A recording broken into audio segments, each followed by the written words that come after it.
प्यारा सा मुन्ना। एक बड़े से बगीचे के पास एक सुंदर सा तालाब हुआ करता था। उस तालाब के आसपास कई छोटे छोटे जानवर और पंछी रहते थे। उनमें से ही एक था हमारा मुन्ना। मुन्ना अपनी नाम की ही तरह एकदम प्यारा सा था। छोटे छोटे पंख, छोटे छोटे पैर, छोटी छोटी आंखें और छोटी सी चोंच। सबका लाडला था मुन्ना और अपनी माँ की आंखों का तो तारा था तारा। मुन्ना की माँ मुन्ना का बड़ा ख्याल रखती थी। उसके लिए छोटे छोटे नरम नरम दाने चुन चुन कर लाती थी और उसे बड़े प्यार से खिलाती थी। लेकिन मुन्ना का ध्यान हमेशा उन लाल लाल फलों पर रहता था जो बगीचे में लगे पेड़ों पर उगते थे। वो हमेशा कहता, माँ मुझे वो लाल लाल फल खाने हैं। और उसकी माँ कहती थी, अभी तुम बहुत छोटे हो मुन्ना, जब बड़े हो जाओगे तब मैं खुद तुम्हें खिलाऊंगी, लेकिन तब तक उस पेड़ से दूर ही रहना और वो फल खाने की सोचना भी मत। ये सुनकर मुन्ना हमेशा नाराज हो जाता और उन फलों को देखते देखते दाने चुगने लगता। एक दिन मुन्ना की माँ ने मुन्ना से कहा, मैं तुम्हारे लिए दाने लाने दूर जा रही हूँ। जब तक मैं ना आऊं कोई शैतानी नहीं करना, यहीं पर बैठे रहना, और हाँ, उस पेड़ की तरफ तो बिल्कुल मत जाना, समझे? मुन्ना ने सर हिलाकर हाँ तो कह दिया, पर जैसे ही उसकी माँ फुर्र करके उड़ गई वैसे ही वो भी जोर से भागा उस पेड़ की तरफ। पेड़ के नीचे बहुत से फल पड़े थे, एकदम लाल लाल। मुन्ना के मुंह में पानी आ गया। वो एक फल खाने को बढ़ा तो उसे माँ की बात याद आ गई। अभी तुम बहुत छोटे हो मुन्ना, जब बड़े हो जाओगे तब मैं खुद तुम्हें खिलाऊंगी, लेकिन तब तक उस पेड़ से दूर ही रहना और वो फल खाने की सोचना भी मत। लेकिन मुन्ना ने उस बात को दिमाग से हटा दिया और उसने एक फल फट से खा लिया। उसे खाते ही वो बड़ा खुश हुआ और बोला, अरे वाह, ये फल तो बड़ा मीठा है। माँ गलत कहती है, ये फल तो मुझे रोज खाने चाहिए, और एक नहीं 2-4 खाने चाहिए बस। ये कहकर मुन्ना फलों पे टूट पड़ा। उसने एक फल खाया, दूसरा फल खाया, तीसरा फल खाया, और जब चौथा खाने गया तो गड़बड़ हो गई। उस फल का बीज मुन्ना के नन्हे से गले में फंस गया। मुन्ना बड़ा घबराया।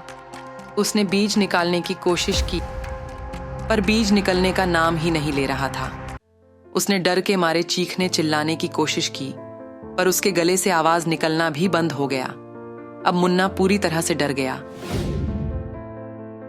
उसके आंखों से आंसू आने लगे। उसे लगा कि उसे कुछ हो जाएगा और माँ को इस बात की खबर भी नहीं लगेगी। वो माँ को याद करके फूंट फूंट के रोने लगा, और तभी मुन्ना की माँ उड़ते उड़ते घर लौट आई।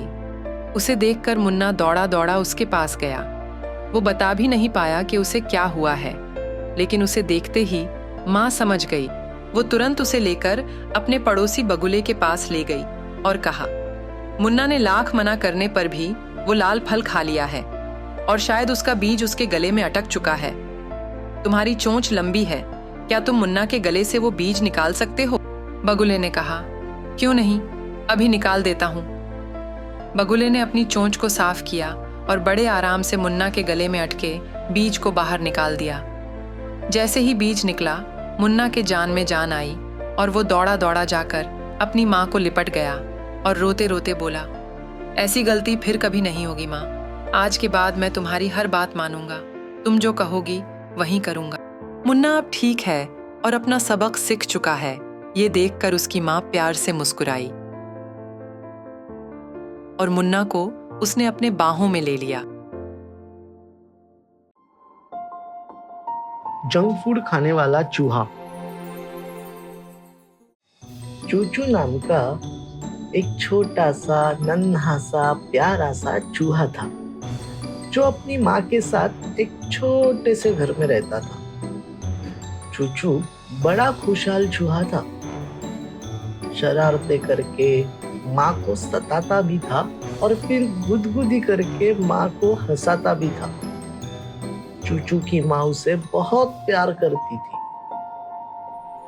बस एक बात थी जो उसे बिल्कुल पसंद नहीं थी। वो थी चूचू का अनाप शनाप चीजें खाना। वो रोज चूचू के लिए ताजे फल, ताजी सब्जियां लेकर आती थी, पर चूचू उन्हें खाने से हमेशा ना कर देता था, क्योंकि उसे पसंद थी टॉफिया, चॉकलेट, वेफर्स जैसी चटपटी चीजें खाना। वो कहीं ना कहीं से ये चीजें ढूंढ लेता था और उन्हें खूब मजे से खाता था।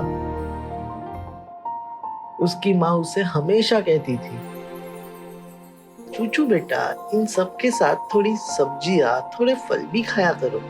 स्वस्थ खाने से सेहत अच्छी रहती है।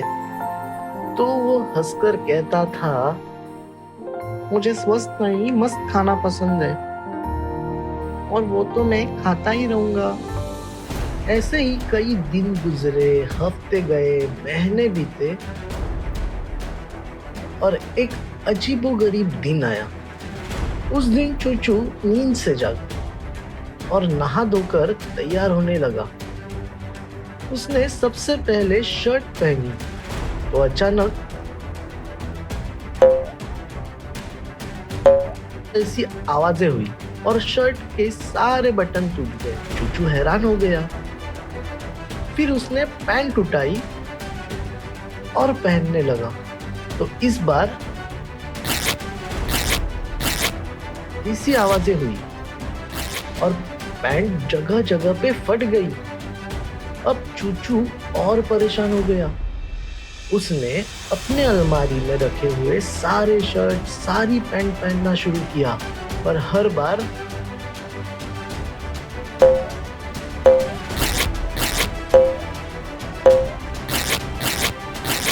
देखते ही देखते चूचू के सारे कपड़े फट गए और वो जोर जोर से रोने लगा। उसके रोने की आवाज सुनकर उसकी माँ दौड़ी दौड़ी उसके पास आई और उसने पूछा, क्या हुआ चूचू, रो क्यों रहे हो, और ये तुम्हारे कपड़े ऐसे क्यों पड़े हैं? तो चूचू रोते रोते बोला, माँ, लगता है कि किसी ने मेरे कपड़ों पे जादू कर दिया है।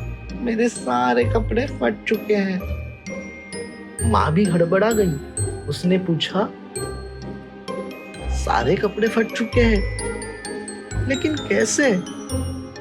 तो चूचू बोला, मैंने जैसे ही उन्हें पहना वो फटने लगे।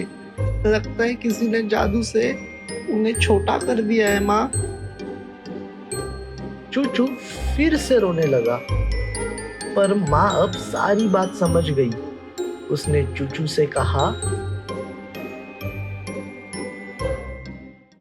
कपड़े छोटे नहीं हुए हैं, तुम मोटे हो गए हो, और ये मोटेपन का जादू तुम्हारे टॉफिया, चॉकलेट्स, वेफर्स ने किया है। चूचू ये सुनकर हक्का बक्का हो गया। क्या तुम मोटेपन का जादू उल्टा करना चाहते हो? ये कपड़े तुम फिर से पहनना चाहते हो? ये रोना धोना छोड़कर फिर हंसना चाहते हो? चूचू बोला, हाँ हाँ हाँ। तो माँ बोली, फिर आज से तुम्हें स्वस्थ खाने का जादू चलाना होगा। रोज ताजे फल, ताजी सब्जियां खानी होगी, दूध पीना होगा। बोलो, कर पाओगे? चूचू ने फट से हाँ कर दिया और उस दिन से चूचू स्वच्छ और स्वस्थ खाना खाने लगा। ऐसे ही कई दिन गुजरे, हफ्ते गए, महीने बीते, और एक सुनहरा दिन आया जिस दिन चूचू फिर से चुस्त और तंदुरुस्त हो गया और अपने सारे कपड़े फिर से बड़े आराम से पहनने लगा। गिलहरी और चिड़िया की दोस्ती। एक बागीचे में दो बड़े पेड़ थे। एक पेड़ था मीठे मीठे फलों का और एक पेड़ था प्यारे प्यारे फूलों का। फलों के पेड़ पर एक गिलहरी का घर था और फूलों के पेड़ पर एक चिड़िया का घर था। वैसे तो दोनों पड़ोसी थे, लेकिन ज्यादातर एक दूसरे से मिलते नहीं थे, क्योंकि गिलहरी को अपने घर में ही रहना बड़ा पसंद था। वो महीने में सिर्फ एक बार ही घर से बाहर निकलती थी। पेड़ पर लगे हुए पके हुए सारे मीठे मीठे फल इकट्ठा करती थी और अपने साथ अपने घर ले जाती थी। घर के अंदर ही बैठकर वो सारे काम करती थी और जब भूख लगे तो जमा किए हुए फलों को खाती थी। और महीने भर के बाद जब सारे फल खत्म हो जाए तो फिर वही सिलसिला, सारे मीठे मीठे फल इकट्ठा करो और वापस घर ले आओ। लेकिन चिड़िया ऐसी बिल्कुल नहीं थी। वो रोज अपने घर से निकलती थी, कभी दाने ले आती तो कभी पत्ते ले आती, कभी रसीले फल ले आती तो कभी शहद भरे फूल ले आती और रोज अपने लिए अलग अलग प्रकार का खाना पकाती थी। नए नए खाने पकाना उसे बड़ा पसंद था।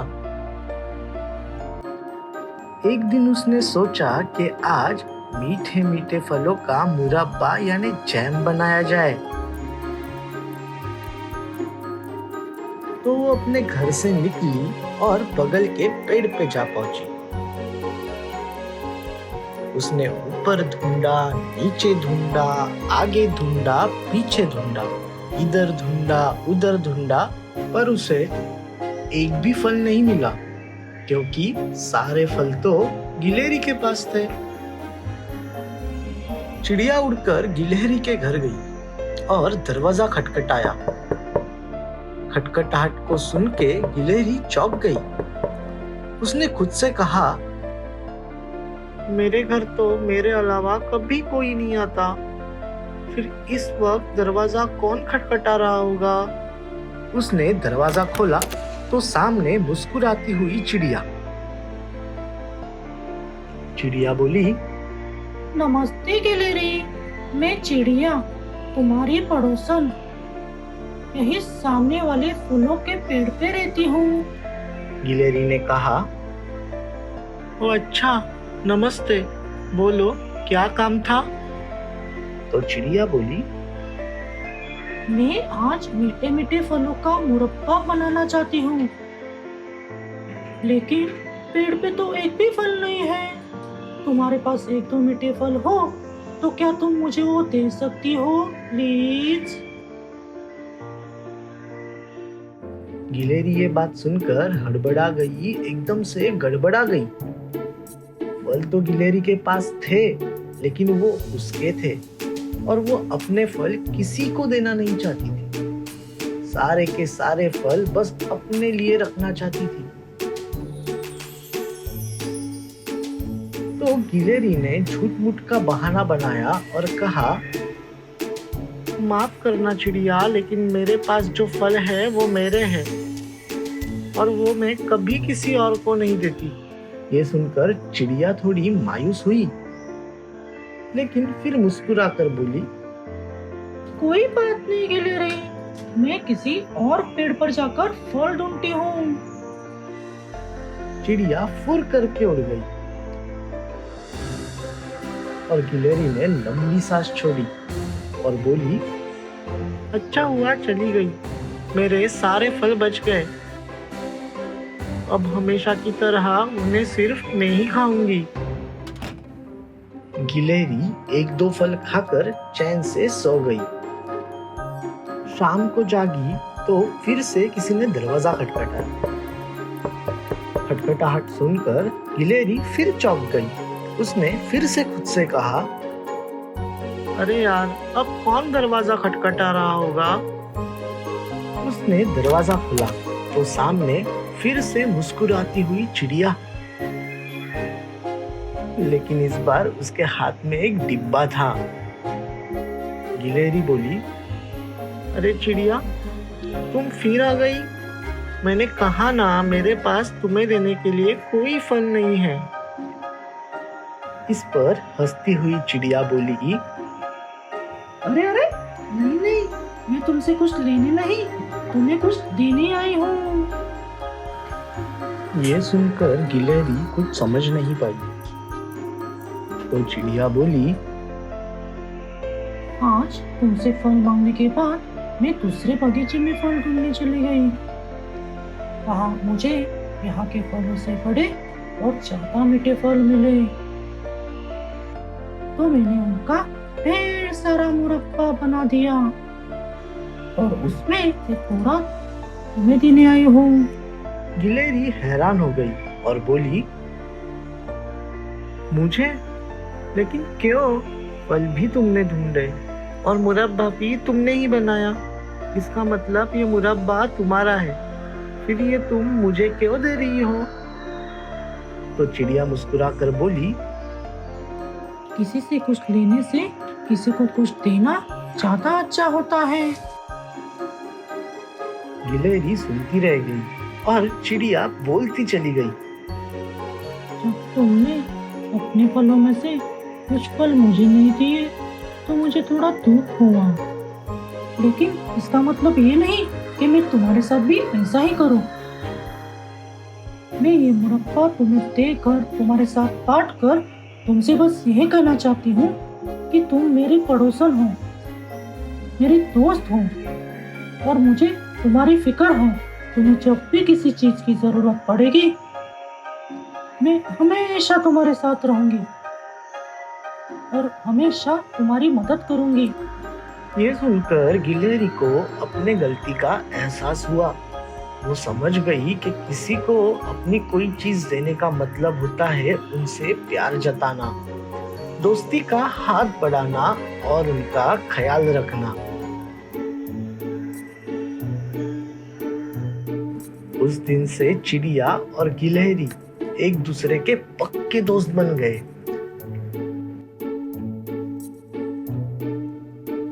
अब दोनों साथ मिलकर खाना बनाती है और बगीचे में रहने वाले बाकी जानवरों और पंछियों के साथ बांटती है।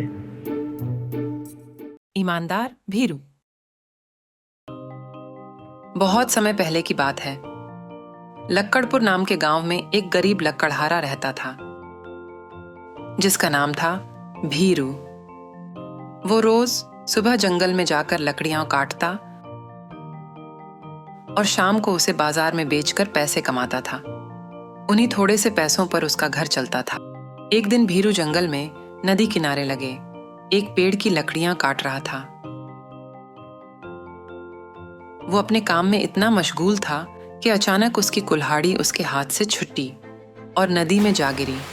वो हड़बड़ा गया, फौरन नदी के पास दौड़ा, लेकिन नदी इतनी गहरी थी कि जिसमें उतरकर कुल्हाड़ी निकाल पाना मुश्किल ही नहीं, नामुमकिन था।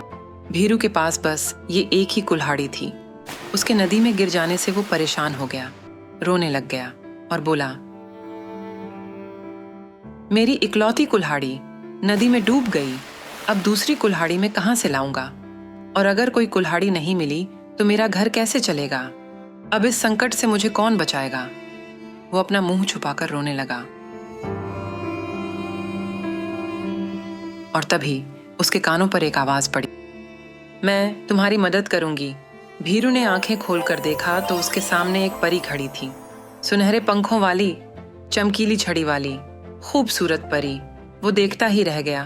परी ने कहा, बताओ ना, तुम क्यों रो रहे हो? क्या परेशानी है तुम्हें? भीरू ने सारी बात परी को बता दी। परी को उस पर तरस आया। उसने कहा, बस इतनी सी बात? मैं हूं ना, मैं तुम्हें तुम्हारी कुल्हाड़ी वापस दिलाऊंगी। परी ने अपनी चमकीली छड़ी घुमाई और नदी के पानी से एक कुल्हाड़ी बाहर निकल आई। वो कुल्हाड़ी चांदी की थी। परी ने भीरू से पूछा, भीरू, क्या ये तुम्हारी कुल्हाड़ी है? भीरू ने कुल्हाड़ी को देखा और बोला, नहीं परी, ये मेरी कुल्हाड़ी नहीं है। परी ने फिर से अपनी चमकीली छड़ी घुमाई और फिर से नदी के पानी से एक कुल्हाड़ी बाहर निकल आई। इस बार पानी से जो कुल्हाड़ी निकल आई वो सोने की थी। परी ने भीरू से पूछा, भीरू, क्या ये तुम्हारी कुल्हाड़ी है? भीरू ने कुल्हाड़ी को देखा और बोला, नहीं परी, ये भी मेरी कुल्हाड़ी नहीं है। परी ने कहा, इसे अच्छी तरह से देख लो, ये सोने की कुल्हाड़ी है। क्या सच में ये तुम्हारी नहीं है? भीरू बोला, नहीं परी, ये कुल्हाड़ी मेरी हो ही नहीं सकती, मेरी कुल्हाड़ी तो लोहे की है। परी मुस्कुराई। उसने फिर से अपनी चमकीली छड़ी घुमाई और फिर से नदी के पानी से एक कुल्हाड़ी बाहर निकल आई। हाँ, मगर इस बार जो कुल्हाड़ी निकली वो लोहे की थी। इस बार परी ने पूछा, भीरू, क्या यही है तुम्हारी कुल्हाड़ी? इस बार कुल्हाड़ी देख भीरू खुशी से झूम उठा और बोला, हाँ परी, हाँ, यही मेरी कुल्हाड़ी है। परी मुस्कुराई और बोली, भीरू, तुम्हारी ईमानदारी देख के मुझे बड़ी खुशी हुई। तुम चाहते तो चांदी की या सोने की कुल्हाड़ी को अपना कह सकते थे और उसे बेचकर अमीर बन सकते थे, पर तुमने ऐसा नहीं किया। तुमने सच्चाई का साथ दिया, जो कहा सच कहा, और सच्चाई की हमेशा जीत होती है। ये लो, मैं तुम्हें तुम्हारी इस लोहे की कुल्हाड़ी के साथ साथ सोने और चांदी की कुल्हाड़ी भी इनाम देती हूँ। खुश रहो, आबाद रहो और सदा ऐसे ही ईमानदार रहो। पर ये तीनों कुल्हाड़ियां भीरू को देकर गायब हो गई और भीरू के चेहरे पे मुस्कान आ गई। आलसी रामू। ये कहानी है एक आलसी आदमी की जिसका नाम था रामू। रामू इतना आलसी था कि कभी कभी वो बिस्तर से उठने से लेकर नहाने तक, मुंह धोने से लेकर दांत घंसने तक के जरूरी काम भी टाल देता था और कहता था, आज की जगह कल कर लूंगा, उसमें कौन सी बड़ी बात है। रामू के इस आलसीपन की वजह से सब लोग उससे दूर रहते थे, सिवाय उस गांव के साहूकार से। उस गांव का साहूकार था करोड़ी मल। उसके के तिजोरी में लाखों करोड़ों पैसे, बेशकीमती हीरे और जवाहरात हमेशा भरे हुए रहते थे। और ये करोड़ी मल बचपन से लेकर आज तक रामू का जिगरी दोस्त था। एक दिन रामू से मिलने करोड़ी मल उसके घर आया। जाहिर है कि रामू उस वक्त सो रहा था। करोड़ी मल ने उसको नींद से जगाया तो रामू बड़ा खुश हुआ और करोड़ी मल से बोला, तुम मेरे इकलौते दोस्त हो, बाकी हर कोई मेरा दुश्मन है। हर कोई कहता है कि मैं कुछ नहीं कर सकता, यहाँ तक कि जब मैं किसी के पास नौकरी या काम मांगना जाता हूँ तो हर कोई मुझे मना कर देता है।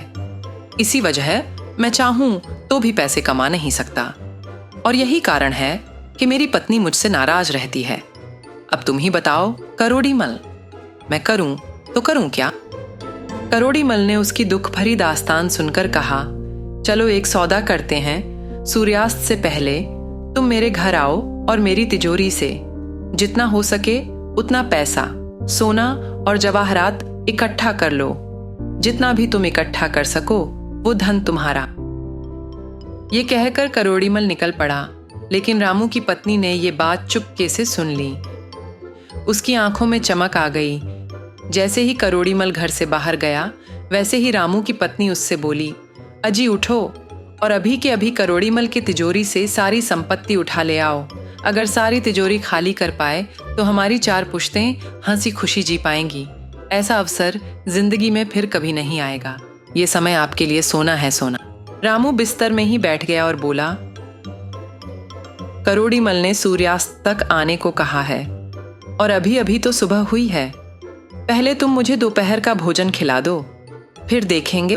पत्नी फिर नाराज हो गई और रामू को कोसते कोसते ही उसने खाना पकाया और रामू के आगे रख दिया। उस खाने का मजा लूटने के बाद रामू ने झपकी लेने का फैसला किया।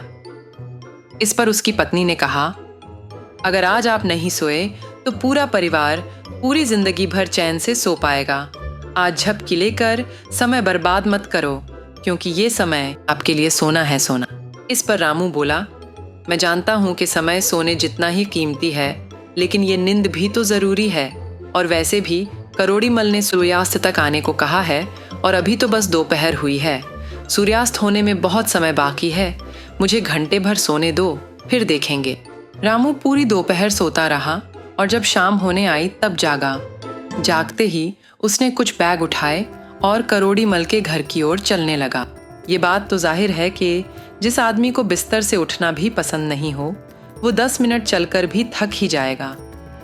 रामू छल छल कर थक गया और आराम करने के लिए एक पेड़ के नीचे बैठ गया और पेड़ से गिरे फल खाने लगा। वो मीठे मीठे फलों की मिठास में इस तरह खो गया कि उसे समय का अंदाजा ही नहीं रहा। लेकिन जब उसने फल खाते खाते सूरज की ओर देखा तो वो पहाड़ों के पीछे छिपने लग चुका था। अंधेरा धीरे धीरे पूरे गांव पर फैलने ही वाला था। अब रामू करोड़ी मल के घर की तरफ दौड़ने लगा। उसके पैरों में कांटे चुभे, खून बहने लगा, पर करोड़ी मल की तिजोरी से धन लूटने का मौका वो गंवाना नहीं चाहता था। जब वो थका हारा करोड़ी मल के घर तक पहुंचा, तब तक रात हो चुकी थी। करोड़ी मल के घर का फाटक बंद हो चुका था। रामू ने हांफते हांफते फाटक के बाहर से ही करोड़ी मल को आवाज लगाई, करोड़ी मल, मैं धन संपत्ति लेने आया हूँ, तिजोरी खोल दो। ये सुनकर करोड़ी मल घर से बाहर आया और वहीं से बोला, तिजोरी तो क्या, अब मेरे घर का फाटक भी तुम्हारे लिए हमेशा हमेशा के लिए बंद रहेगा। ये सुनकर रामू हैरान हो गया और बोला, लेकिन क्यों? आखिर मेरी गलती क्या है? उस पर करोड़ी मल बोला, मैंने तुम्हें सूर्यास्त के पहले यहाँ पहुँचने को कहा था और तुम रात को आए हो। मेरे लिए समय की कीमत इस धन से कई ज्यादा है जो तुमने जाया कर दिया। अब तुम्हें ना ये धन मिलेगा ना खोया हुआ समय। निकल जाओ यहाँ से और दोबारा मेरी इस चौखट पर कभी नहीं आना। आज से तुम्हारी मेरी दोस्ती खत्म। करोड़ी मल ने अपने घर का दरवाजा बंद कर दिया। रामू को बड़ा दुख हुआ। ये धन के साथ अपना दोस्त खोने का गम तो था ही, पर समय को खोने का दुख उसे सबसे ज्यादा हुआ था। ये सुनहरा मौका उसने सिर्फ इसलिए खो दिया क्योंकि उसे समय की कीमत का पता नहीं था, जो उसे अभी पता चली थी, पर अब बहुत देर हो चुकी थी। आम का बगीचा। एक गांव में आम के पेड़ों से भरा हुआ एक बहुत बड़ा बगीचा हुआ करता था। जिस बगीचे के मालिक थे धनीलाल जी, बड़े सच्चे और बड़े अच्छे आदमी। धनीलाल जी के बगीचे में पकने वाले ताजे, मीठे, रसीले आमों की खुशबू दूर दूर तक फैलती थी और दूर दूर से लोग उनसे आम खरीदने दीवानों की तरह दौड़े चले आते थे। सालों साल इन्हीं आमों को बेचकर धनीलाल जी ने बड़ी दौलत और शोहरत कमाई। उनके जितना अमीर आदमी पूरे जिले में कोई नहीं था, पर अब वो बूढ़े हो चुके थे और चाहते थे कि अब इस बगीचे की जिम्मेदारी अपने बच्चों में से किसी एक को सौंप दे। उन्हें 3 बच्चे थे, बाला, लाला और माला। लाला और बाला को इस बगीचे से या आमों से कोई लगाव नहीं था। उन्हें बस उससे मिलने वाले पैसों से मतलब था। लेकिन माला ऐसी नहीं थी। वो पूरा पूरा दिन बगीचे में काम करती रहती थी। आम के पेड़ को कितना पानी देना है, कौन सी खाद देनी है, वो सब जानती थी और बड़े प्यार से उनका ख्याल रखती थी। एक दिन धनीलाल जी ने तीनों को अपने पास बुलाया और तीनों के हाथ में एक एक आम की गुठली दे दी और कहा, मैं अपने इस आम के बगीचे की जिम्मेदारी अब तुम में से किसी एक को सौंपना चाहता हूं। ये सुनकर माला चौंक गई, लेकिन बाला और लाला बड़े खुश हुए। बाला ने कहा, मुझे दे दो जिम्मेदारी, मैं सबसे बड़ा हूं। तो लाला ने कहा, बड़ा है तो क्या हुआ, पैसा कमाने में मैं होशियार हूं। पिताजी, बगीचे की जिम्मेदारी आप मुझे दीजिए। दोनों में झगड़ा शुरू ही होने वाला था कि धनीलाल जी उन्हें रोकते हुए बोले, बगीचे की जिम्मेदारी मैं उसी को दूंगा जिसे आम के पेड़ों से प्यार हो, और इसीलिए मैंने तुम्हें ये गुठलियां दी हैं। अब तीनों हैरान हो गए। धनीलाल जी बोले, इस गुठली को तुम्हें बोना है, पानी देना है, धूप देनी है, इसका ख्याल रखना है, और साल भर के बाद जब ये बड़ा हो जाए तो मुझे आकर दिखाना है। जिसका पौधा तंदुरुस्त होगा, ये बगीचा उसका। बाला ने कहा, हाँ हाँ हाँ, ये तो मेरे बाएं हाथ का खेल है, अब तो बगीचा मेरा ही होगा। तो लाला ने कहा, अरे जा जा, साल भर के बाद मिल, फिर देख बगीचा किसे मिलता है। दोनों लड़ते झगड़ते निकल गए, पर माला बड़ी शांति से गुठली की तरफ देखकर मुस्कुराते हुए चल पड़ी। माला ने अपनी गुठली को बड़े प्यार से एक मिट्टी के गमले में बो दिया, उसे पानी दिया, खाद दी और धूप में रख दिया। वो जानती थी कि एक पौधे का ख्याल कैसे रखा जाता है, लेकिन इस बार कुछ उल्टा हुआ। दिन गए, हफ्ते गुजरे, महीने बीत गए, लेकिन माला के पौधे ने उगने का नाम ही नहीं लिया। उसने हर तरह की हर कोशिश की, पर कोई तरीका काम नहीं आया। लेकिन जो परेशानी उसे हो रही थी वो बाला और लाला को बिल्कुल नहीं हुई। उनके पौधे तो जोरों शोरों से बड़े हो रहे थे। माला परेशान हो गई। उसे इस बात की फिक्र नहीं थी कि बगीचा उसके हाथों से चला जाएगा। उसे तो अपने पिताजी का, धनी लाल जी का दिल नहीं तोड़ना था। और आखिरकार वो दिन आ गया। 1 साल पूरा हो चुका था। आखिरी दिन तक माला अपने पौधे के उगने का इंतजार कर रही थी, पर वैसा हुआ नहीं और धनीलाल जी को अपने अपने पौधे दिखाने की घड़ी आ गई। लाला, बाला और माला अपने अपने गमले लेकर धनीलाल जी के सामने खड़े हो गए। धनीलाल जी ने लाला और बाला के पौधों की तरफ देखा और कहा, भाई वाह, तुम्हारे पौधे तो बड़े सुहाने लग रहे हैं। लाला और बाला के चेहरे पे खुशी छा गई। धनीलाल जी माला की तरफ मुड़े और कहा, माला, तुम्हारा पौधा कहाँ है? माला सहम गई और अपने आंसू रोकते हुए बोली, माफ कीजिए पिताजी, मैं आपकी परीक्षा में फेल हो गई। मैंने इसका पूरा ख्याल रखा, पानी, धूप, खाद सब कुछ दिया, लेकिन साल भर कोशिश करके भी कोई पौधा उगा ही नहीं। माला रो पड़ी। धनीलाल जी उसके पास आए और उसे गले लगाकर कहा, कोई बात नहीं माला, ऐसा समझो कि जो भी हुआ अच्छा ही हुआ, क्योंकि इसी वजह से मेरे बगीचे की जिम्मेदारी मैं तुम्हें सौंपने वाला हूँ। ये बात सुन के तीनों चौंक गए। माला दंग रह गई, लेकिन लाला और बाला गुस्से से आग बबूला हो गए। दोनों ने कहा, ये क्या बात है पिताजी? परीक्षा तो पेड़ उगाने की थी जो हम पास हुए हैं, फिर इस माला को बगीचा क्यों सौंप रहे हो? धनीलाल जी मुस्कुराकर बोले, बताता हूँ। 1 साल पहले मैंने जो गुठलियां तुम तीनों को दी थीं, वो उबली हुई गुठलियां थीं।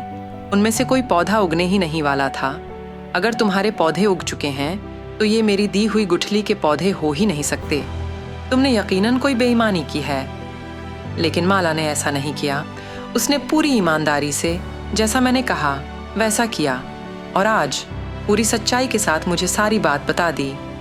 इस बगीचे को ऐसे ही सच्चे और ईमानदार इंसान की जरूरत है, इसलिए आज से ये बगीचा माला का। बाला और लाला की नजरें शर्म से झुक गईं और माला के चेहरे पे मुस्कान छा गई। अर्जुन का लक्ष्य। प्राचीन समय में आज की तरह स्कूल या विद्यालय नहीं होते थे। उस समय ऋषि मुनियों के गुरुकुल हुआ करते थे, जहां बच्चे घर से दूर गुरुकुल में रहकर अपने गुरु से कई सारी विद्याएं प्राप्त करते थे और अपनी अपनी विद्या में महारत हासिल कर कर अपने घर लौट आते थे। ऐसा ही एक गुरुकुल था गुरु द्रोणाचार्य का, जहां कई बड़े बड़े राजकुमार सीखते थे। एक बार गुरु द्रोणाचार्य ने अपने सभी शिष्यों की परीक्षा लेने की सोची। उन्होंने कारीगर से एक नकली लकड़ी का तोता बनवाया और उसे एक पेड़ पर टांग दिया। इसके बाद उन्होंने अपने सभी शिष्यों को बुलवाया और कहा, आज तुम्हारी परीक्षा होगी।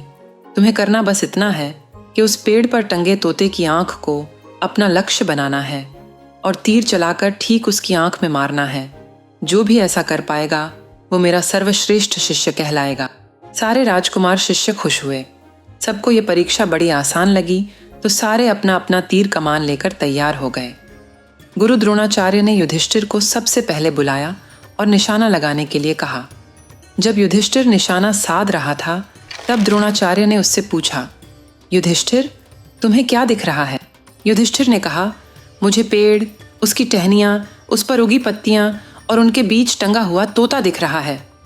द्रोणाचार्य ने जवाब सुनकर युधिष्ठिर को रोककर इंतजार करने के लिए कहा। इसके बाद उन्होंने दुर्योधन से पूछा, दुर्योधन, तुम्हें क्या दिख रहा है? दुर्योधन ने कहा, मुझे आकाश, धरती से उगा हुआ वो पेड़, उस पर लगे फल और उनके बीच धागे से टंगा हुआ हरे रंग का लकड़ी का तोता दिख रहा है। द्रोणाचार्य ने उसे भी रोककर इंतजार करने को कहा और फिर बारी बारी सारे राजकुमारों से भी वही प्रश्न किया, लेकिन सभी ने इसी तरह के जवाब दिए। आखिर में उन्होंने अर्जुन को बुलाया और उससे पूछा, बताओ अर्जुन, तुम्हें क्या क्या दिख रहा है? तो अर्जुन ने फट से जवाब दिया, गुरुदेव, मुझे बाकी कुछ नहीं नजर आ रहा। मुझे सिर्फ तोते की आंख ही दिखाई दे रही है, जो मेरा लक्ष्य है। गुरु द्रोणाचार्य बेहद खुश हुए और उन्होंने कहा, बहुत अच्छे, अब तीर चला दो। अर्जुन ने तीर चलाया और वो सीधा जाकर उस तोते के आंख में लगा। सारे राजकुमार शिष्य चौंक गए। उन्हें समझ नहीं आया कि आखिर उन्हें तीर चलाने का मौका क्यों नहीं दिया गया। गुरु द्रोणाचार्य ने कहा, यह परीक्षा धनुर्विद्या की थी ही नहीं, ये परीक्षा तुम्हारे लक्ष्य और एकाग्रता की थी, जिसमें अर्जुन सफल हुआ, क्योंकि ऐसा व्यक्ति असफल हो ही नहीं सकता जिसे अपना लक्ष्य इतनी स्पष्टता से दिख रहा हो। जब तुम सबको भी अपना लक्ष्य इतनी स्पष्टता से दिखने लग जाएगा, तब तुम भी सफल हो जाओगे। सारे राजकुमार शिष्य शर्मिंदा हुए और उन्हें उनकी गलती का एहसास हुआ। गुरु द्रोणाचार्य ने कहा, लक्ष्य चाहे जो भी हो, अपनी आंखें हमेशा अपने लक्ष्य पर ही जमाए रखो, क्योंकि ये लक्ष्य तुम्हें सही दिशा से भटकने नहीं देगा। अपने लक्ष्य को ध्यान में रखकर आगे बढ़ते रहोगे तो ही सफलता पाओगे, समझे? सारे राजकुमार शिष्यों ने जोर से हाँ कहा और गुरु द्रोणाचार्य के आगे नतमस्तक हो गए।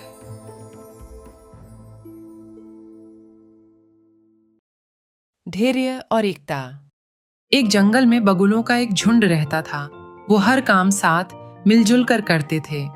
एक साथ एक ही पेड़ पर रहते, एक साथ तालाब में सैर करने जाते, एक साथ दाने चुगने जाते और एक साथ घर लौट कर आते। रोज की तरह एक दिन बगुलों का झुंड खाने की तलाश में निकल पड़ा। उड़ते उड़ते उनकी नजर एक खुले मैदान पर पड़ी, जिसके बीचों बीच बहुत सारे गेहूं के दाने पड़े थे। उसे देखकर एक बगुला बोला, देखो देखो, कितने सारे गेहूं के दाने, इससे तो हम सबका पेट भर जाएगा। तो दूसरा बगुला बोला, हाँ भाई हाँ, आज तो हमारी किस्मत ही खुल गई, चलो वहीं चलते हैं। इस पर उस झुंड का बुजुर्ग बगुला बोला, रुको, कुछ गड़बड़ जरूर है। इस मैदान में कभी गेहूं के दाने नहीं होते, फिर आज अचानक कैसे आ गए? नहीं नहीं, वहां जाना हम सबके लिए ठीक नहीं होगा। लेकिन बाकी बगुलों ने उसकी बात नहीं सुनी और बोले, हमें कोई गड़बड़ नजर नहीं आ रही, हमें बस दाने नजर आ रहे हैं जो हमें खाने हैं, इसीलिए हम तो जा रहे हैं। अगर आप आना चाहो तो आ जाओ। बुजुर्ग बगुला हताश हो गया, लेकिन उसने झुंड का साथ नहीं छोड़ा। सारे मिलकर नीचे उतर आए और दाने चुगने लगे। लेकिन अचानक पास की झाड़ी से एक शिकारी निकला और उसने बगुलों के ऊपर अपना जाल फेंक दिया। बगुले हड़बड़ा गए, कोई इधर उड़ने लगा तो कोई उधर, लेकिन इससे वो जाल में और फंसते गए।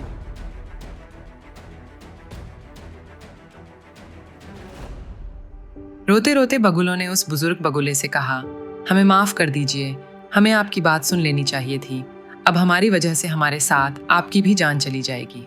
इस पर बुजुर्ग बगुला बोला, अगर हम एकता से काम लें, एक साथ मिलजुल कर इस मुश्किल का सामना करें, तो हम बच सकते हैं। बगुलों ने हैरान होकर पूछा, मगर वो कैसे? बुजुर्ग बगुला बोला, एकता में बड़ा बल होता है। अब अकेले अकेले इधर उधर उड़ने की कोशिश रोक दो और मेरे 3 कहने पर बस जी जान से साथ मिलकर एक दिशा में उड़ना शुरू करो। उस दिशा में, ठीक है? तैयार? 1 2 3। सारे बगुले एक साथ मिलकर एक दिशा में उड़ने लगे और अपने साथ जाल को भी उड़ाकर ले गए। शिकारी ने उनको उड़ते देखा और सर पर हाथ मारकर बोला, अरे रे रे रे, मेरा तो शिकार भी हाथ से निकल गया और शिकार करने का जाल भी।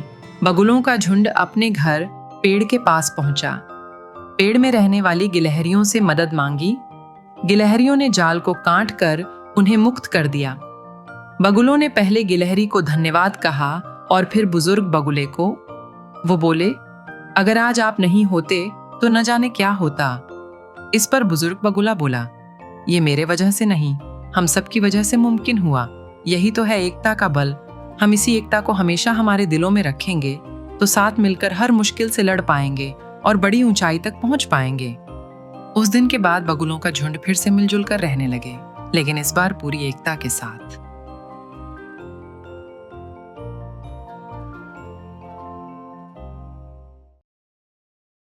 एकता की ताकत। आज से कई सालों पहले यहाँ से कोसों मील दूर एक छोटे से गांव में एक बूढ़ा किसान रहता था।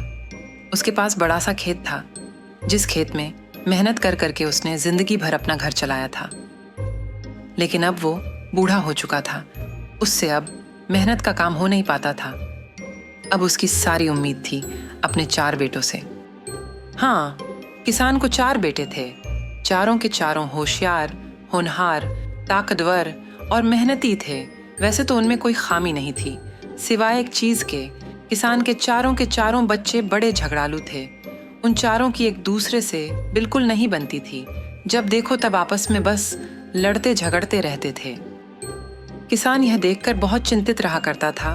वो चाहता था कि उसके बेटे आपस में लड़ाई झगड़ा न करें और मेलजोल से रहें, जिससे वो अपने खेत की जिम्मेदारी बड़े चैन से अपने बेटों पर सौंप सके और बची कुची जिंदगी आराम से बिता सके। लेकिन उनका बर्ताव देखकर उसे डर लगता था कि लड़ झगड़ कर अगर उसके बेटे अलग न हो जाएं और खेत को भी टुकड़ों में बांट के अलग कर दे तो उसकी और उसके चारों बेटों की जिंदगी खराब हो सकती थी। किसान ने अपने बेटों को कई बार प्यार से समझाया, कई बार डांटा, फटकारा, लेकिन उन चारों पर इसका कोई असर नहीं हुआ। किसान चलते फिरते, उठते बैठते, सोते जागते कि वो अपने बेटों में एकता कैसे कायम करे। और एक दिन उसे अपनी समस्या का एक हल मिल गया। उसने सुबह सुबह अपने चारों बेटों को बुलाया, उन्हें लकड़ियों का एक गट्ठर दिखाकर बोला, मैं जानता हूं कि तुम चारों बड़े ताकतवर हो, लेकिन क्या तुम में से कोई इस गट्ठर को खोले बिना तोड़ सकता है? ये सुनकर चारों बेटे हंस पड़े। एक ने कहा, ये तो मेरे दाएं हाथ का खेल है।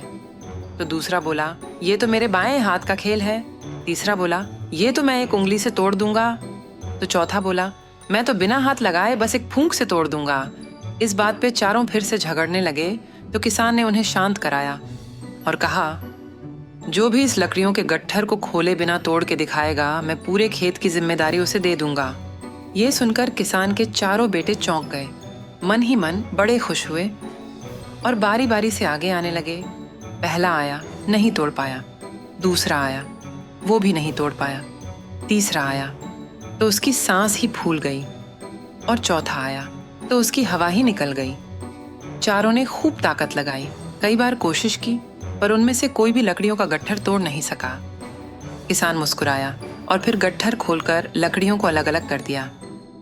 फिर उसने अपने बेटों को एक एक लकड़ी देकर कहा, अब कोशिश करके देख लो। इस बार चारों ने बस थोड़ा सा ही बल लगाया और बड़ी आसानी से अपनी अपनी लकड़ी तोड़ डाली। किसान ने कहा, देखा, एक एक लकड़ी को तोड़ना कितना आसान होता है, लेकिन इन्हीं लकड़ियों को एक साथ गट्ठर में बांध दिया जाए तो इनको तोड़ पाना मुश्किल ही नहीं, नामुमकिन हो जाता है ना? चारों बेटों ने सर हिलाकर हाँ कहा। तो किसान बोला, इसी तरह अगर तुम लोग लड़ झगड़ कर अलग अलग हो जाओगे तो कमजोर बन जाओगे, लेकिन मिलजुल कर एक साथ रहोगे तो मजबूत बनोगे और ताकतवर बनोगे, क्योंकि एकता में असली ताकत होती है जो हमें जिंदगी में बहुत आगे ले जाती है। ये सुनकर चारों बेटों की आंखें खुल गईं। उन्हें अपनी गलती का एहसास हुआ।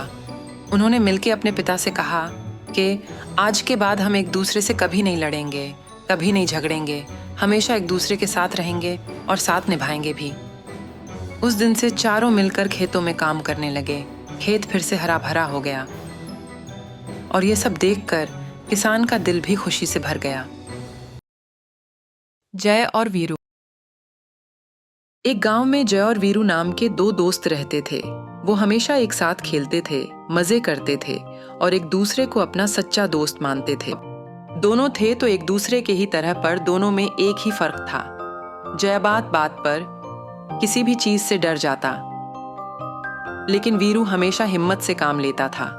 जय को वीरू की ये बात बड़ी पसंद थी, लेकिन लाख कोशिशों के बाद भी वो वीरू की तरह निडर नहीं बन पाता था। एक दिन हुआ यूं कि जय और वीरू ने सोचा कि आज कहीं सैर पर चलते हैं। उनके गांव के पास जो जंगल है, उस जंगल के बीचों बीच एक बड़ा आम का पेड़ था, जिसके आम बड़े मीठे और रसीले होते हैं। ऐसा उन्होंने कई लोगों से सुना था। बिरजू ने कहा, चलो आज वहीं चलते हैं। तो जय बोला, ना बाबा ना, जंगल में जान को खतरा हो सकता है। इस पर वीरू बोला, मैं हूं ना, तुम बस मुझ पर भरोसा रखो। जय को वीरू की बात से थोड़ी हिम्मत मिली और वो डरते डरते ही सही वीरू के साथ निकल पड़ा। वो दोनों चलते चलते बातें करते गांव से बाहर निकल आए कि तभी एक आवारा कुत्तों का झुंड उनकी तरफ दौड़ता हुआ आया और उनकी तरफ देख के जोर जोर से भौंकने लगा। जय बड़ा घबराया, उसके पसीने छूट गए, हाथ पैर थर थर कांपने लगे। उसने कपकपाती हुई आवाज़ में वीरू से कहा, वीरू, ये 5 हैं और हम सिर्फ 2, ये हमें नहीं छोड़ेंगे, चलो यहाँ से भाग चलते हैं। इस पर वीरू बोला, डटे रहो। जय कुछ समझ नहीं पाया, लेकिन वीरू ने पास में पड़ी एक लकड़ी उठाई और उन कुत्तों से नज़र मिलाकर उनकी तरफ चल पड़ा। ये देखकर अब कुत्तों को डर लगा। उन्हें लगा वीरू उन्हें पीटने वाला है और वो डर के मारे दुम दबाकर भाग गए। जय देखता ही रह गया। उसे वीरू की हिम्मत पर नाज हुआ और उसने मन में कहा, तो ये राज है वीरू का, डर लगे तो डटे रहो, अब मैं भी ऐसे ही करूंगा। दोनों फिर निकल पड़े और चलते चलते जंगल में दाखिल हुए। जंगल घना होने ही जा रहा था कि तभी जय और वीरू के सामने एक शेर कूद पड़ा। वो उन्हें देख के जोर से दहाड़े मारने लगा और उनकी तरफ बढ़ने लगा। जय घबराया, लेकिन उसने मन में कहा, डटे रहो, और ठीक वही करने लगा जो वीरू ने कुत्तों के साथ किया था। उसने वहां पड़ी एक लकड़ी उठाई और शेर से नजरें मिलाकर शेर की तरफ बढ़ने लगा। तभी वीरू ने उसका हाथ थामा और कहा, भागो। जय चौंक गया और वीरू उसका हाथ पकड़कर तेजी से दौड़ने लगा। वो दोनों दौड़ते दौड़ते जंगल से निकले और गांव की तरफ भागे। शेर ने जंगल छोड़कर गांव की तरफ जाना उचित नहीं समझा, क्योंकि वो जानता था गांव में उसकी जान को खतरा हो सकता है। वो चुपचाप जंगल में लौट गया और जय वीरू की जान बच गई। जब दोनों गांव तक पहुंचे और अपना होश संभाला तो जय बोला, वीरू, तुमने 5 आवारा कुत्तों के सामने बहादुरी दिखाई, लेकिन एक अकेले शेर के आगे हिम्मत हार गए। मैं तो तुम्हें बहादुर समझ रहा था, लेकिन तुम तो मेरी ही तरह डरपोक निकले। इस पर हंसकर वीरू बोला, डर बहुत स्वाभाविक होता है। दुनिया में हर किसी को किसी ना किसी बात का डर लगता ही है, लेकिन डर पे काबू पाने के लिए हमें हमारे विचार, हमारी भावनाएं और हमारी सोच को सकारात्मक और जागरूक रखना चाहिए। ठंडे दिमाग से डटने का या हटने का निर्णय लेना चाहिए। जय सुनता रह गया। वीरू ने उसे समझाते हुए कहा, वो कुत्ते हमारी जान के लिए खतरा नहीं थे, इसलिए मैंने हिम्मत से काम लिया, लेकिन शेर के साथ हम वही करते तो वो पक्का हमें खा जाता, इसीलिए मैंने भागने का निर्णय लिया, समझे? जय बोला, समझा। डटे रहना और डर का सामना करना बहादुरी की निशानी है, लेकिन जान को हानि हो तो पीछे हटना समझदारी की निशानी है। हम सोच समझकर दोनों में से जो भी चुने, कोई फर्क नहीं पड़ता। सकारात्मकता से डर पे काबू पाना जरूरी है, क्योंकि डर के आगे जीत है।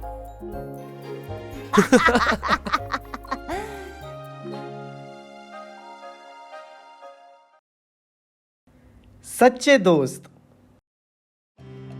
ये कहानी है 2 दोस्तों की।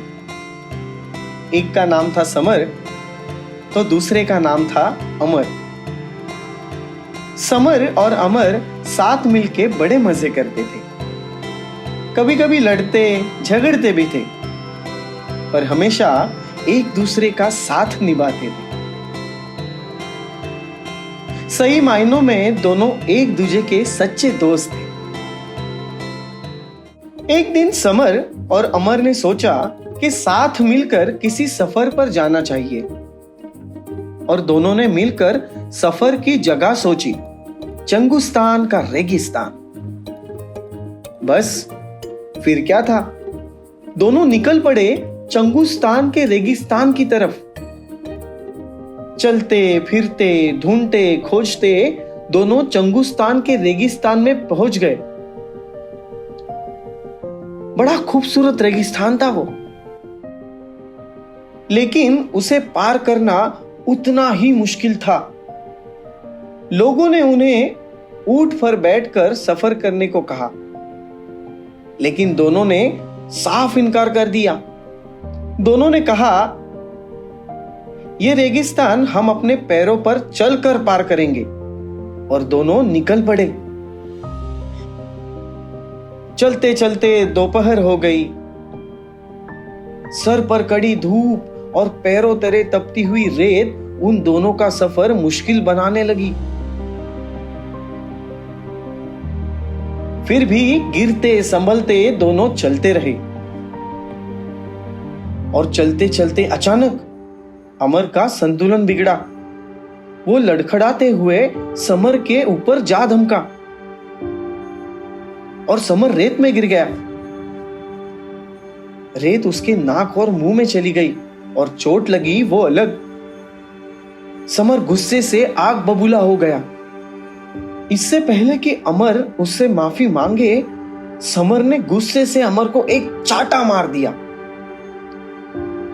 अमर ने उफ तक नहीं की। उसने बस रेत में लिख दिया, आज मेरे सच्चे दोस्त ने मुझे चाटा मारा। समर देखते ही रह गया और अमर आगे निकल गया। कुछ और घंटे चलने के बाद अमर और समर को हरियाली नजर आई। इसका मतलब यही था कि उन्होंने चंगुस्तान का रेगिस्तान करीब करीब पार कर लिया था। दोनों हरियाली की दिशा में दौड़ने लगे। वो बस वहां पहुंचने ही वाले थे कि अचानक अमर का पैर दलदल में फंस गया। उसने झटपटाकर उस दलदल से निकलने की कोशिश की, लेकिन वो और ही दलदल में फंसता चला गया। समर ने यह नजारा देखते ही वहां पड़ी एक बड़ी सी लकड़ी उठाई और अमर की तरफ आगे बढ़ा दी और कहा, डरो नहीं, मैं हूं ना, बस इसे कस के पकड़ लो। मैं तुम्हें इस दलदल से जरूर बाहर निकालूंगा। अमर ने लकड़ी कस कर पकड़ी और समर ने पूरी जी जान से उसे खींचना शुरू कर दिया। उस दलदल से बचना नामुमकिन था, लेकिन समर ने हार नहीं मानी। उसने पूरी ताकत के साथ जोर लगाकर अमर को बाहर खींच निकाला। बाहर निकलते ही अमर ने समर को गले से लगाया, उसे धन्यवाद कहा और वहां पड़े पत्थर पर एक कंकड़ की मदद से कुरेद कुरेद कर लिख दिया, आज मेरे सच्चे दोस्त ने मेरी जान बचाई। समर फिर हैरान हो गया और उसने पूछा, अमर, जब मैंने तुम्हें गुस्से से चाटा मारा तब तुमने वही बात रेत में लिख दी, और अब मैंने तुम्हारी जान बचाई तो तुमने ये बात पत्थर पे लिख दी, ऐसा क्यों? इस पर अमर ने हंसकर कहा, मेरी दादी कहती है, जब कोई हमें चोट पहुंचाता है तो हमें उसे रेत में लिख देना चाहिए, जहां क्षमा की हवाएं उसे मिटा दे और हम आगे बढ़ सके। लेकिन जब कोई हमारे लिए कुछ अच्छा करता है तो उसे हमें पत्थर पर लिख देना चाहिए, जहां कोई हवा उसे मिटा नहीं सकती। ये बात सुनकर समर ने अमर को गले से लगा लिया, उससे माफी मांगी। दोनों की आंखों में खुशी के आंसू आ गए और फिर दोनों एक दूसरे के साथ एक दूसरे का हाथ थमे हरियाली की ओर निकल पड़े।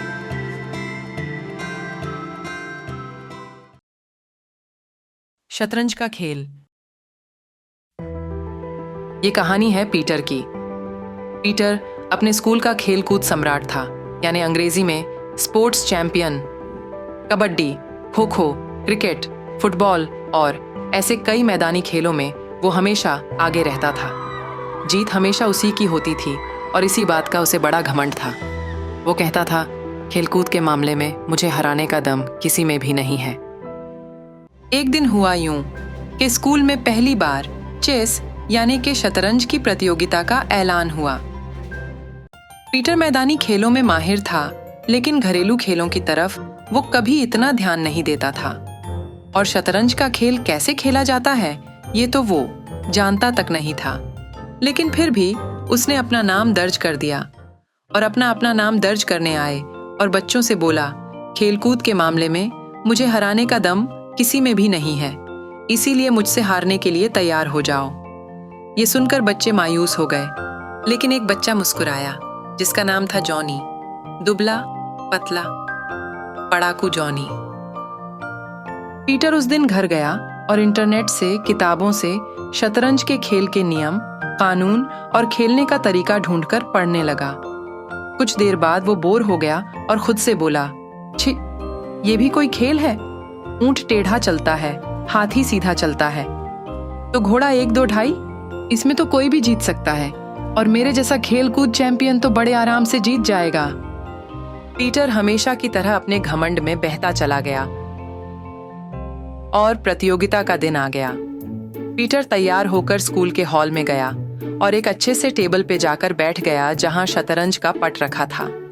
वो अपने प्रतिस्पर्धा की राह देखने लगा और सामने आया जॉनी, वही दुबला पतला पढ़ाकू जॉनी। उसे देखकर पीटर हंसने लगा और बोला, तुम मेरे प्रतिस्पर्धा बनोगे? अपनी हालत देखो जॉनी, मैं एक फूंक मारूंगा तो तुम अपने प्यादों के साथ उड़ जाओगे। मुझसे जीत पाना नामुमकिन है, जानते हो ना? जॉनी बड़े प्यार से मुस्कुराया और बोला, अगर ऐसा है तो खेल शुरू करे। शतरंज का खेल शुरू हो गया। पीटर और जॉनी दोनों अपनी चाल चलने लगे। फर्क बस इतना था कि पीटर जॉनी को हराने के लिए कोई भी चालें चल रहा था, लेकिन जॉनी सोच समझकर हर प्यादा आगे बढ़ा रहा था। खेल शुरू होकर 2 मिनट भी नहीं हुए कि जॉनी बोला, चेकमेट। पीटर हड़बड़ा गया और वहां खड़े टीचर से बोला, टीचर देखो, ये जॉनी कुछ चीटिंग कर रहा है, 2 मिनट में मैं चेकमेट कैसे हो सकता हूँ? जॉनी ने टीचर से कहा, नहीं टीचर, मैंने कोई चीटिंग नहीं की है, लेकिन अगर पीटर को ऐसा लग रहा है तो आप खुद यहाँ खड़ी रहिए और मुझे खेलते हुए देखिए। मैं जॉनी के साथ 3 खेल खेलूंगा और तीनों में उसे चेकमेट कर दूंगा। ये सुनकर पीटर के घमंड को ठेंच पहुंची। उसे बड़ा गुस्सा आया, लेकिन उसने इस चुनौती का स्वीकार कर लिया और टीचर की निगरानी में खेल फिर से शुरू हुआ। 2 मिनट हुए नहीं कि जॉनी फिर से बोला, चेकमेट, और ये सिलसिला चलता ही गया। तीनों खेलों में जॉनी ने बाजी मार ली और जब उसने आखिरी खेल में चेकमेट कहा तो टीचर्स ने और बाकी प्रतिस्पर्धाओं ने तालियों की बरसात की। पीटर के चेहरे पर 12 बज चुके थे। उसका घमंड चूर-चूर हो चुका था। उसे रोना आ रहा था। वो वहां से भागकर हॉल के बाहर चला गया और फूंट-फूंट कर रोने लगा। और तभी किसी ने उसके कंधे पर हाथ रखकर उसे संभाला। वो जॉनी था। इससे पहले कि पीटर कुछ कहे, जॉनी बोला, मैं जानता हूं हारने का दुख क्या होता है। मैं तुमसे कई खेलों में हार चुका हूं, लेकिन हार जीत तो खेल का हिस्सा है। उसे हंसकर गले लगाना चाहिए। पीटर ने आंसू पोंछते हुए कहा, लेकिन तुम कैसे जीत गए? मैं तुमसे ज्यादा ताकतवर हूं, जोशीला हूं। इस पर जॉनी बोला, सारे खेल हम ताकत और जोश के बलबूते पर नहीं जीत सकते। खेलों में माहिर होने के लिए मेहनत और लगन से खेल का अभ्यास करना जरूरी होता है, जो शतरंज के मामले में मैं सालों से कर रहा हूं। इसीलिए मैं जीता और तुमने बस नियम, कानून और खेलने का तरीका सीखा और तैयारी बिल्कुल नहीं की, इसीलिए तुम हार गए। पीटर को अपनी गलती का एहसास हो चुका था। उसका शर्मिंदा चेहरा देखकर जॉनी ने कहा, अगर तुम चाहो तो शतरंज में भी अव्वल हो सकते हो। मैं तुम्हें शतरंज खेलना सिखाऊंगा और तुम्हारे साथ खेलूंगा भी। ये सुनकर पीटर के चेहरे पे मुस्कान आ गई। उसने जॉनी को गले लगाया और दोनों एक साथ फिर से हॉल के अंदर चले गए। जॉनी को और प्रतिस्पर्धियों से लड़ना जो था। उस दिन जॉनी बहुत अच्छा खेला और प्रतियोगिता जीत गया और पीटर जॉनी की जीत पर खुशी से तालियां बजाता रहा। सुनहरी मछली। एक हरे भरे जंगल के बीचों बीच एक तालाब था। जिस तरह जंगल में तरह तरह के जानवर रहते थे, ठीक उसी तरह तालाब में भी कई प्रकार की रंग बिरंगी मछलियां रहती थीं। उनमें से एक मछली थी सुनहरी।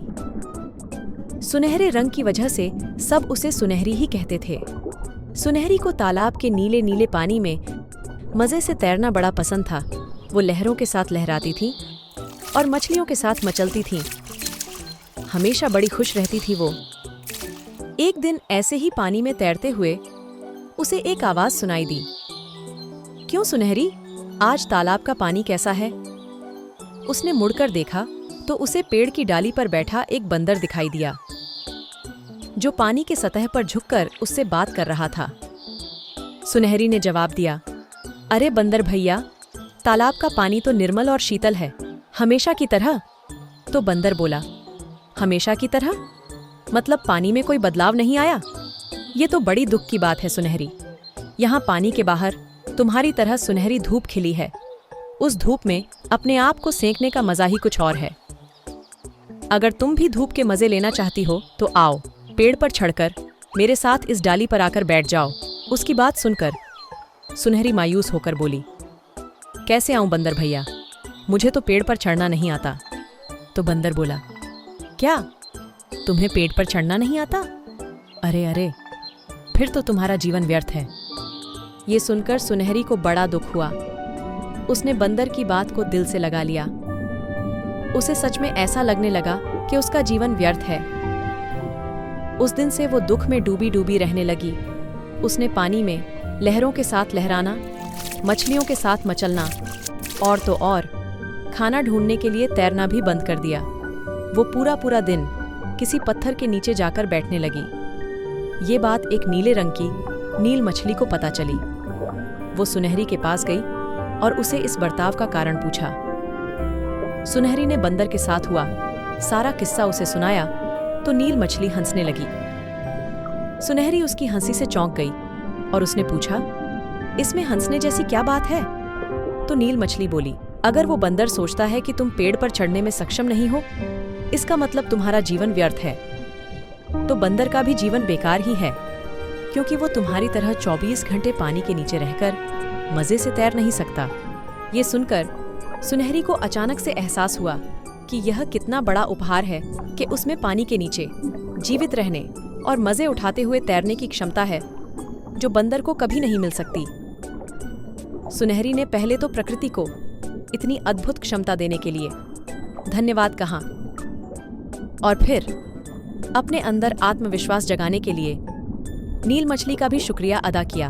तो नील मछली बोली, हमें हमारी रुचियों को और योग्यताओं को हमेशा याद रखना चाहिए।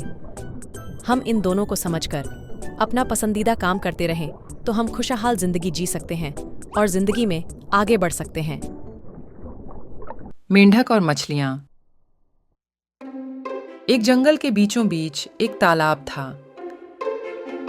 तालाब बहुत ही गहरा था, जो कि हमेशा पानी से भरा हुआ रहता था। और उस तालाब में रहती थी सुंदर सुंदर रंग बिरंगी मछलियां, जो पानी में उछलती कूदती, खुशी से तैरती और हरदम खुशहाल रहती थी। इसी खूबसूरत नज़ारे को देखने के लिए और खुशहाली से जिंदगी बिताने के लिए कई मेंढकों ने भी तालाब के आसपास बसेरा कर लिया था। एक साल ऐसा आया कि भयंकर सूखा पड़ गया। 2 बूंद भी बारिश नहीं हुई और इसी वजह से तालाब का पानी तेजी से सूखने लगा। दिन प्रतिदिन पानी तेजी से घटता ही जा रहा था और कड़ी धूप के कारण बचा पानी भी गर्म होने लगा था, जिसके चलते उस तालाब के मेंढक और मछलियां बहुत ही व्याकुल होने लग गए। सूखे के कारण अब तालाब के आसपास का इलाका एकदम वीरान सा हो गया। पानी की कमी की वजह से पेड़ सूख रहे थे। सभी पशु और पक्षी वहां से दूर चले जा रहे थे। यहां तक कि सारे मेंढक भी वहां से चले गए। लेकिन बेचारी मछलियां, वो पानी के बिना कहीं भी जिंदा नहीं रह सकती थी, तो पानी से निकलकर दूर जाने का तो कोई सवाल ही नहीं था। बेचारी मछलियां चिंता से चूर चूर होकर, उम्मीद खोकर बस आखिरी घड़ियों का इंतजार कर रही थी।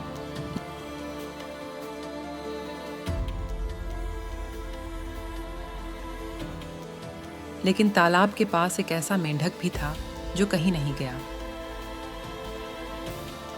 वो बस तालाब के किनारे बैठकर आंखें बंद कर बैठा रहता। उसे देखकर मछलियों से रहा नहीं गया और उन सब ने मेंढक से कहा, अरे भाई, तुम अभी तक यहाँ क्यों बैठे हो?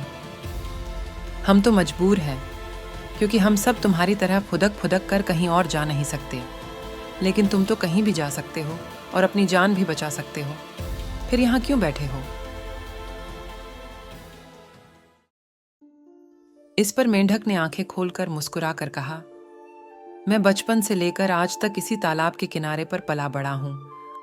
आप सबको देखता आ रहा हूं। आप सबको मैं अपना मानता हूं। ऐसे मुश्किल समय में आप सबको छोड़कर जाना मुझे सही नहीं लगता। तो मछलियां बोली, अरे लेकिन यहां रुककर तुम क्या करोगे? तो मेंढक बोला, वही जो रोज करता हूं, जो है प्रार्थना। ये तालाब फिर से पानी से भर जाने की और आप सबकी जान बच जाने की प्रार्थना। ये सुनकर मछलियां चौंक गईं और बोली, प्रार्थना कोई जादू है क्या जो इस तालाब को पानी से भर देगी? इस पर मेंढक ने जवाब दिया, प्रार्थना जादू नहीं है, लेकिन प्रार्थना के बहुत फायदे होते हैं। प्रार्थना हमें कृतज्ञ, विनम्र और सकारात्मक बनाती है, जिससे हम अच्छी चीजों की कामना करने लगते हैं और हमारे तन और मन को ऊर्जा मिलती है। फिर हम हर मुश्किल से लड़ पाते हैं और कभी हार नहीं मानते। मुझे तो लगता है मेरे साथ आपको भी प्रार्थना करनी चाहिए, क्योंकि हम तनाव में हो, किसी दुविधा में हो, मन घबराया हुआ हो, तो प्रार्थना हमारे मन को शांति और आराम दिलाती है। मछलियां ये सुनकर हैरान हो गईं। एक मछली ने पूछा, लेकिन हम प्रार्थना किसके आगे करें? तो मेंढक बोला, प्रार्थना किसी के भी आगे कर सकते हैं, आकाश से, जल से या फिर इस प्रकृति से, लेकिन प्रार्थना सच्चे दिल से की जानी चाहिए। मेंढक की बातें सुनकर मछलियां प्रभावित हो गईं। उस दिन से सबने प्रार्थना शुरू कर दी। प्रार्थना के बाद सबके मन में ऊर्जा जागने लगी। उसी ऊर्जा को लेकर मछलियों ने तालाब के तल में जमे मिट्टी को खोदना शुरू कर दिया, जिससे जमीन के भीतर दबे पानी को ऊपर आने का रास्ता मिलने लगा। तालाब में पानी भरने लगा और मेंढक प्रार्थना से मिली ऊर्जा के साथ पत्ते तोड़कर तालाब की सतह पर डालने लगा, जिससे पानी की भाप बनना कम होता चला गया। 2 महीने बीत गए, ना किसी ने प्रार्थना करना रोका, ना उससे मिली ऊर्जा से प्रयास करना। जो तालाब 2 दिनों में सूख जाता, वो 2 महीनों तक भरा हुआ रहा।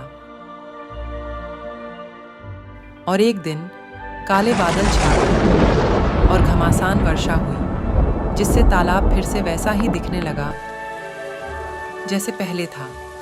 सारे पशु पक्षी फिर से जंगल में लौट आए, तालाब की तरफ आए और हक्के बक्के रह गए। उन्होंने देखा कि तालाब की मछलियां अभी भी उधर ही हैं और वैसी की वैसी हैं। सबने इसका राज पूछा, तो मछलियां बोली, ये सब मेंढक की मेहरबानी है। तो मेंढक बोला, मेरी मेहरबानी नहीं, ये प्रार्थना का जादू है। प्यासा कौवा।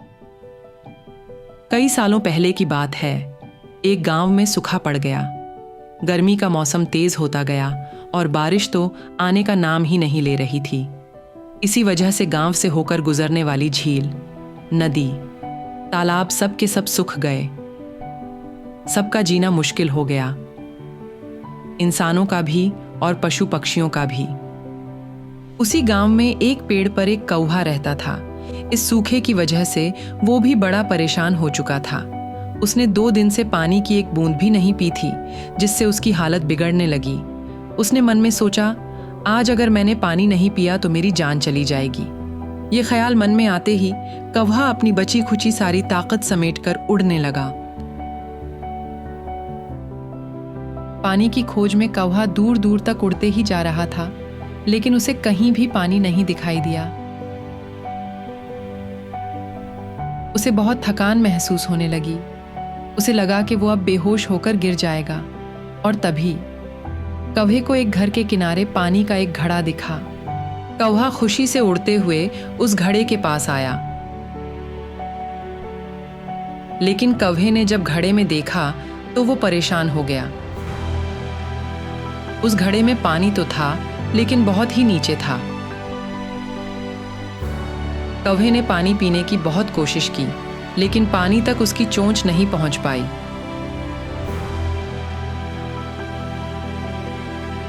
वह चाहकर भी पानी नहीं पी पा रहा था।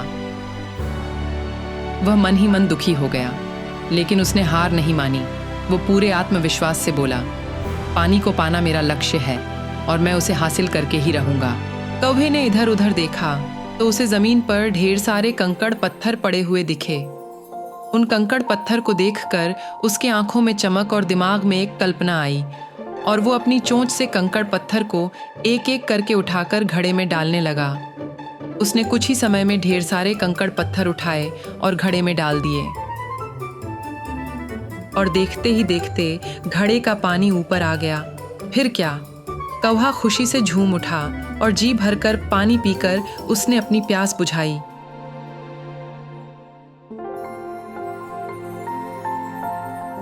इस कौवे की तरह हम भी अपना एक सही लक्ष्य बना लेंगे और उसकी तरफ बढ़ने के सही कदम उठाएंगे तो हम जिंदगी में जो चाहे वो पा सकते हैं।